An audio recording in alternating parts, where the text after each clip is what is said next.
आज का भी आर्टिकल यूक्रेन से रिलेटेड है, और यूक्रेन रसिया से रिलेटेड है। बिजनेस लाइन का आर्टिकल है, हिंदू में मुझे बहुत अच्छा मिला नहीं आर्टिकल। तो ये बिजनेस लाइन का आर्टिकल है, और इसमें बहुत अच्छा आर्टिकल का हेडिंग है, लिखता है कि how India can deal with black swan. India black swan से कैसे डील कर सकता है। तो सबसे बड़ी बात है कि ब्लैक स्वान का मतलब क्या होता है, ये आपको जानना जरूरी है कि ब्लैक स्वान का क्या मतलब होता है। तभी तो हम समझ पाएंगे ना कि इंडिया ब्लैक स्वान से कैसे डील कर पाएगा। स्वान मतलब मेरे हिसाब से हंस होता है, मधुर लश्कर हंस होता है ना, या बत्तख होता है। डक मतलब बत्तख होता है, स्वान मतलब हंस होता है। तो ब्लैक स्वान का मतलब ये होता है कि कोई भी सरप्राइजिंग इवेंट आ जाता है आपकी लाइफ में, तो उसको कैसे डील किया जाए। सरप्राइजिंग इवेंट का मतलब कुछ नेगेटिविटी से रिलेटेड है। कॉलमी से मैं आज या कल बात कर रहा था, तो उसने बोला कि लाइफ हमारी जो है ना, वो बहुत सारे सरप्राइजेस लेके आती है। तो आप कुछ कुछ उससे रिलेट कर सकते हैं। ब्लैक स्वान का मतलब कि कोई सरप्राइजिंग इवेंट आपकी लाइफ में हो रहा है, और यहाँ पे सरप्राइजिंग इवेंट को निगेटिव तरीके से डिफाइन और डिनोट करने की कोशिश करी गई है कि जिस तरीके से अभी रसिया ब्लैक स्वान से जूझ रहा है, यदि इंडिया के साथ वैसी कंडीशन आ जाती है ब्लैक स्वान के जैसी, तो इंडिया किस तरीके से टैकल करेगा उस मामले को। आर्टिकल इसी पे पूरा बेस्ड है, और इंडिया को किस तरीके से प्रिपेयर रहना चाहिए कि ब्लैक स्वान जैसी कंडीशन आती है तो इंडिया कैसे टैकल करेगा उस चीज को। स्टार्टिंग किया है इन्होंने वही रसिया यूक्रेन के कहानी से, कि रसिया पे बहुत ज्यादा सैंक्शन लगा दिया गया है, आपने उसको स्विफ्ट से बाहर कर दिया। तो अब वो एक ब्लैक स्वान जैसी कंडीशन उसके साथ हुई है, मतलब कि एक सरप्राइजिंग इवेंट हुआ है जिससे उसकी इकोनॉमी बहुत ही खराब हो जाएगी आने वाले टाइम में। इंडिया की बात करें तो इंडिया भी ब्लैक स्वान जैसी कंडीशन विटनेस किया है 2008 में, जब ग्लोबल फाइनेंशियल क्राइसिस हुआ था। और इसके साथ साथ कोविड 19 आपके सामने है, तो इसमें भी इंडिया ने ग्लोबल क्या मतलब, इंडिया की इकोनॉमी तो खैर बहुत कम हो गई थी। तो इंडिया में ब्लैक स्वान जैसी कंडीशन कब कब आई है, यदि आपसे पूछे कोई, तो आप बेझिझक कहिएगा कि 2008 में जब ग्लोबल क्राइसिस हुआ था, तब इंडिया का ब्लैक स्वान जैसी कंडीशन हुआ था। और इसके साथ साथ कोविड 19 जब आया, उसमें तो सभी ब्लैक स्वान ही हो गए थे, इंडिया भी हुआ था। तो हमको करना क्या चाहिए ना कि ऐसी कंडीशन आए ही नहीं, जानकारी ही बचाओ, prevention is better than cure. क्या करना चाहिए, तो इसमें पहला राइटर ने सजेशन दिया है कि हमको डोमेस्टिकली ज्यादा फोकस करना है। डोमेस्टिकली ज्यादा फोकस करना है मतलब क्या है कि यदि मान लो कि हमारी इकोनॉमी एक्सपोर्ट ओरिएंटेड होगी, कि दूसरे लोग खरीदेंगे तो हमको पैसा मिलेगा, दूसरे लोग मतलब बाहर के लोग, दूसरी कंट्री के लोग। तो यदि ऐसी एक्सपोर्ट ओरिएंटेड हमारी इकोनॉमी होगी, और कहीं ये ब्लैक स्वान जैसी कंडीशन आ जाएगी, तो हम तो डूबेंगे सनम, तुमको भी ले डूबेंगे। हमारी इकोनॉमी बिल्कुल चरमरा जाएगी, अर्थव्यवस्था इकोनॉमी बिल्कुल कोलैप्स कर जाएगी। तो हम इसीलिए हम लोगों को फोकस इस तरीके से करना है कि हम डोमेस्टिकली जो गुड्स हम बना रहे हैं ना, उसका कंजम्पशन हमारी कंट्री में ही हो जाए। तो यदि ऐसी कोई कंडीशन आती है कि हमारे ऊपर सैंक्शन लगाया जाता है दूसरी कंट्री के द्वारा, तो भी हम सरवाइव कर सकते हैं। तो पहला जो आप लोगों को चीज दिमाग में रखना है कि डोमेस्टिकली हम लोगों को ज्यादा ध्यान देने की जरूरत है, मतलब अपने ऊपर ज्यादा ध्यान देने की जरूरत है। ये हिंदी में लाइन है कि मोको कहाँ ढूंढे बंदे, मैं तो तेरे पास में, ना मैं मंदिर ना मैं मस्जिद ना काबे कैलाश में। कि बहुत दूर जाने की जरूरत नहीं है, अपने अंदर झांक के देखो, और अपने अंदर की चीजों को यदि हम ठीक ठाक कर सकेंगे, तो हमको बहुत ज्यादा डिपेंडेंसी रखने की जरूरत नहीं पड़ेगी किसी की जगह, किसी कंट्री पे, कि उसके यहाँ से पैसा आएगा तो हमारी दाल रोटी चलेगी। तो ये पहली बात हो गई। इसके साथ साथ इन्होंने सर्विस सेक्टर का चलीसा पढ़ा है बहुत जबरदस्त तरीके से, इस सर्विस सेक्टर में हम कितने इंप्रूव हो गए हैं, हालांकि अच्छी बात है। और इसी के तहत तो समझाने की कोशिश की है कि इंडिया में ऐसी कंडीशन कभी आएगी नहीं, या rarest of the rare category में इसको हम रख सकते हैं। इन्होंने ये बोला है सर्विस सेक्टर में कि इंडिया का जो शेयर था 2005 में, ग्लोबल शेयर की बात कर रहा हूँ, कुछ स्टैटिस्टिक्स दिया गया है। तो इन सर्विस सेक्टर में इंडिया का जो ग्लोबल शेयर था 2005 में, वो 2% था, कम था काफी ज्यादा। लेकिन 2011-12 में जो ग्लोबल शेयर हुआ इंडिया का, वो 3.1% हो गया, 2 से 3.1 पे हम आ गए। और अभी 2020 में यदि हम बात करें तो 4.1%, मतलब 2% जो था आपका 2005 में, 2011 में जो है वो 3.1% हो गया। और 3.1% हो गया, और 2020 में ये 4.1% पे चला गया है ग्लोबल शेयर। इंडिया के जीडीपी में सर्विस सेक्टर का कंट्रीब्यूशन देखें, इकोनॉमिक्स की बात है, बहुत सिंपल सी बात है कि 2001 और 2 में इंडिया की जीडीपी में सर्विस सेक्टर कंट्रीब्यूट कर रहा था 45%। 2011-12 में 2011-12 में वही सर्विस सेक्टर कंट्रीब्यूट करने लगा 49%। और आज के डेट में 2020-21 में 2020 और 21 में ये कंट्रीब्यूट कर रहा है 54%। बहुत बड़ी बात है, 45 से आप सीधे 54 पे आ गए। तो लेकिन एक बात और कहते हैं राइटर की गुड्स और सर्विस यदि दोनों की बात करें तो गुड्स में हम इंपोर्ट ज्यादा करते हैं, एक्सपोर्ट कम करते हैं, क्योंकि मैन्युफैक्चरिंग सेक्टर हमारा बहुत अच्छा नहीं है।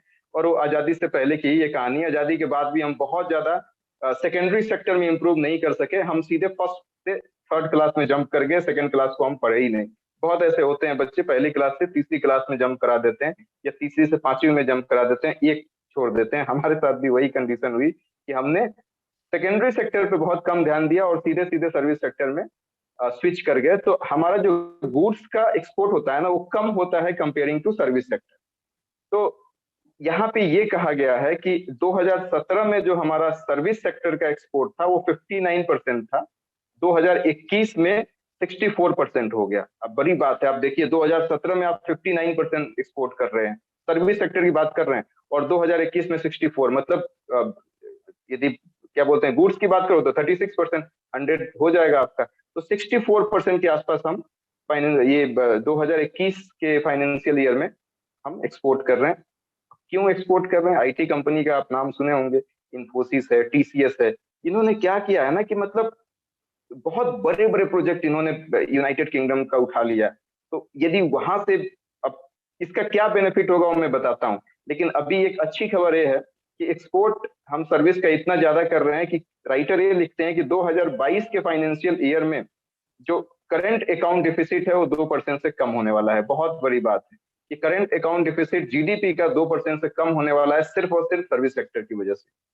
तो अब राइटर ये बताते हैं कि हमारा एक्चुअली डिस्कशन ये है कि कैसे निपटेगा इंडिया यदि ब्लैक स्वान जैसी कंडीशन आती है इंडिया के साथ, तो कैसे निपटेगा। हम तो सर्विस सेक्टर का चलीसा पढ़ रहे हैं, लेकिन सर्विस सेक्टर का चलीसा पढ़ने का रीजन ये है कि यदि इंडिया यूके जैसे कंट्री से गवर्नमेंट का प्रोजेक्ट उठा रहा है, टीसीएस की बात करें या इन्फोसिस की बात करें, बड़े बड़े प्रोजेक्ट उठा रहा है, तो यदि इतना बड़ा बड़ा प्रोजेक्ट उठा रहा है इंडिया और उसको एग्जीक्यूट कर रहा है, उसको कंप्लीट करके दे रहा है, तो उनकी डिपेंडेंसी हमारे ऊपर बहुत हो जाएगी। तो वो 100 बार सोचेंगे हम पे सैंक्शन लगाने के लिए कि भाई इस पे सैंक्शन लगा देंगे तो हमारा क्या होगा। वही सेम चीज अभी रसिया के साथ है कि रसिया पे इतना सैंक्शन लगाया गया है, लेकिन आपकी जानकारी के लिए बता दें कि यूके और जर्मनी ने अभी सीधे सीधे उनको मना नहीं किया है रसिया को, क्योंकि यूरोप की पूरी डिपेंडेंसी क्रूड ऑयल को लेके रसिया के ऊपर ही थी। तो सैंक्शन लगने के बाद भी इनके पास कोई ऑल्टरनेटिव नहीं है, यूके और जर्मनी के पास, पूरे यूरोपियन कंट्री के पास कोई ऑल्टरनेटिव नहीं। तो वो खुल के अभी भी नहीं कह पा रहे हैं कि हम उससे ऑयल नहीं खरीदेंगे। हालांकि वो खुल के ये भी नहीं कह सकते हैं कि खरीदेंगे नहीं, तो जाहिर सी बात है कि वो यूएसए को जवाब देना पड़ेगा उनको। तो क्रूड ऑयल पे हमारी भी डिपेंडेंसी बहुत ज्यादा है, रसिया पे और दूसरी कंट्री पे। तो अब राइटर ये बताते हैं कि एक क्यों नहीं ऑल्टरनेटिव एनर्जी का सोर्स हम इजाद करें। ऑल्टरनेटिव एनर्जी में इन्वेस्टमेंट करना जरूरी है। फॉर एग्जांपल नेचुरल गैस हो गया, सोलर एनर्जी हो गया, कोल बेड मीथेन हो गया, फ्यूल गैस हो गया, इन सब में हमको इन्वेस्टमेंट करना चाहिए, या ऐसी कंपनी जो इसमें इन्वेस्टमेंट करना चाहती है उसको इंसेंटिव देना चाहिए ताकि वो और ज्यादा इंकरेज हो, और ज्यादा उत्साहित होकर इसमें पैसा लगा सके। इसके साथ साथ इलेक्ट्रिक व्हीकल, क्योंकि पता है गाड़ी पेट्रोल से चलती है, डीजल से चलती है, तो इलेक्ट्रिक व्हीकल को हम प्रमोट कर सकते हैं। इनफैक्ट कर भी रहे हैं। फेम 1 फेम 2 ये सब भी चीजें आई, स्कीम आया जिसके थ्रू इंसेंटिव देने की बात कही गई है। लेकिन एक ऐसी खबर है जिसपे हम बहुत खुश नहीं हो सकते। खबर ऐसी है कि जितना डेवलप कंट्री ये इलेक्ट्रिक व्हीकल को यूज कर रहा है और जितना ज्यादा वो आगे बढ़ रहे हैं, उतना ज्यादा हम इलेक्ट्रिक व्हीकल में आगे नहीं बढ़ पा रहे हैं। Comparing to develop country India उतना आगे नहीं बढ़ पा रहा है। इसके बाद मिलिट्री एक्सपेंडिचर की बात करें तो 3.7% जो इंडिया जो है ना, मतलब ये मिलिट्री पे खर्च करता है अपना पैसा, 3.7% के आसपास। ग्लोबल एवरेज की बात मैं कर रहा हूँ, मतलब तीसरा लार्जेस्ट कंट्री है इंडिया जो 3.7% अपना पैसा खर्च करता है मिलिट्री एक्सपेंडिचर पे। लेकिन एक सबसे बड़ी बात है कि 70% मिलिट्री हार्डवेयर जो है ना वो हम रसिया से इंपोर्ट करते हैं। हालांकि इंडिया ने डाइवर्सिफाई किया है अपना defence import, for example France से भी हम ले रहे हैं, इसराइल से ले रहे हैं, यूएसए से ले रहे हैं, लेकिन फिर भी आप देखिए ना 70% मिलिट्री हार्डवेयर रसिया के मतलब रसिया पे हम डिपेंडेंट।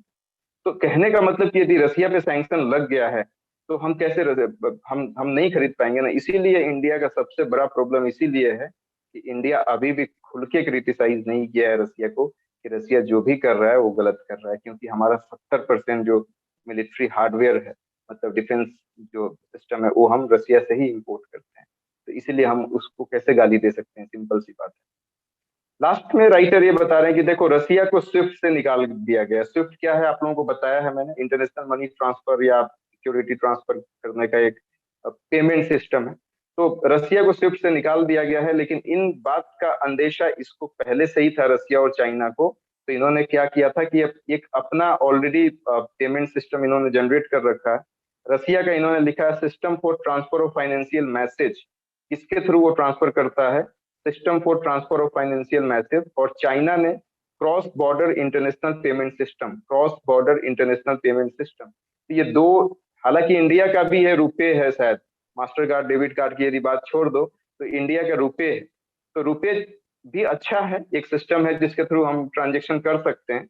लेकिन दिक्कत यह है कि रुपए का ग्लोबल मतलब कंसिडरेशन नहीं है, ग्लोबल प्रेजेंस नहीं है। तो इंडिया को कुछ ऑल्टरनेटिव मींस डिवाइस करना चाहिए। और फिर लास्ट में राइटर यही बताते हैं कि इंडिया को डोमेस्टिकली ज्यादा ध्यान देने की जरूरत है। चाइना की भी इकोनॉमी पहले एक्सपोर्ट ओरिएंटेड इकोनॉमी थी, अब चाइना भी बहुत ज्यादा डोमेस्टिकली ध्यान दे रहा है कि अब कहीं ऐसी कंडीशन आती है कोविड के जैसी, या ये सैंक्शन लगाने वाली बात आती है मतलब ब्लैक स्वान जैसी, तो फिर इससे तो चाइना की इकोनॉमी भी गड़बड़ हो जाएगी। तो चाइना भी डोमेस्टिकली काफी ज्यादा फोकस कर रहा है, तो इंडिया को भी डोमेस्टिकली बहुत ज्यादा फोकस करना चाहिए। आर्टिकल यहीं पे खत्म होता है। Thank you, thank you so much.